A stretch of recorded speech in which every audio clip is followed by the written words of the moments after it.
విశ్వాసం నా మీద ఉంది. ఈ ఎదుల్లాపురం సొసైటీ, ఎదుల్లాపురం గ్రామ పంచాయతీ ఈ పరిసర ప్రాంతాల్లో ఉండే సుమారు 12-13 గ్రామ పంచాయతీల్ని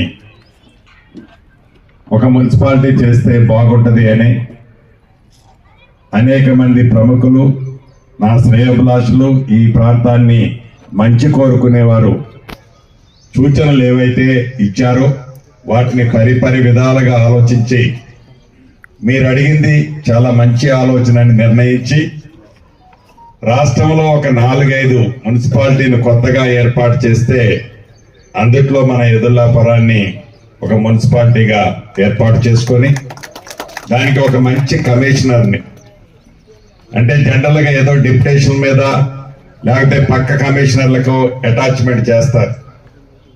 గౌరవ ముఖ్యమంత్రి రేవంత్ రెడ్డి గారితో ఒకసారి నేను అన్నా, నాకు ఈ కమిషనర్ అయితే బాగా పనిచేస్తాడు, ఈ ప్రాంతవాసి నిస్వార్థంగా ప్రజలకి మంచి సర్వీస్ చేస్తాడు అని ఒక కమిషనర్ కావాలని అంటే ఆ శ్రీనివాస్ రెడ్డి గారిని ఇక్కడ వేసుకున్నాం.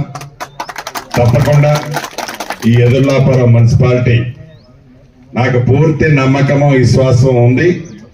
ఈ మున్సిపాలిటీ రాబోయే రోజుల్లో తెలంగాణ రాష్ట్రంలో కాదు దేశంలోనే బెస్ట్ టాప్ 5 మున్సిపాలిటీల్లో ఈ మున్సిపాలిటీ ఉంటుంది.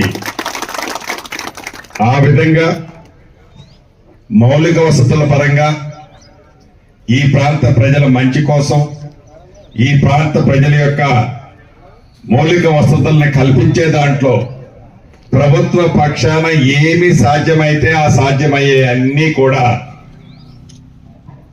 మీ అన్నగా తప్పకుండా తీసుకొస్తానని కూడా ఈ వేదిక ద్వారా మీకు తెలియజేస్తున్నాను. ఇప్పుడే కమిషనర్ గారు, ఎంఆర్ఓ గారు ఇద్దరు చెప్పారు, శ్రీనన్న కూడా అడిగారు, మిగతా మిత్రులు కొంతమంది అడిగారు.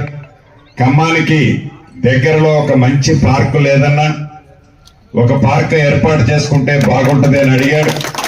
తప్పకుండా ప్రభుత్వ స్థలం ఏదైతే ఉందో ఒక్కసారి మీరు సర్వే చేపించి, ఎంఆర్ఓ గారు సర్వే చేపించి వీలైతే రేపటి నుంచే పూర్తిగా స్టోన్స్ ఫెన్ చేసి దాన్ని ఫెన్సింగ్ మనం ఎలా చేద్దాము, కాంపౌండ్ వాల్ కడదామా, ఫెన్సింగ్ చేద్దామా చేసి మంచి ఈ ఖమ్మము మున్సిపాలిటీలోనే కార్పొరేషన్లోనే కాదు ఈ చుట్టుపక్కల ఎంత అద్భుతమైన పార్కు లేదు, ఖమ్మం జనం కూడా ఇక్కడికే వచ్చే విధంగా అన్ని ఫెసిలిటీస్ తో ఈ పార్కుని రాబోయే రోజుల్లో మీ అందరి సహకారంతో అభివృద్ధి చేసే బాధ్యత నేను తీసుకుంటాను. చేసిన అభివృద్ధిని నిలబెట్టే బాధ్యత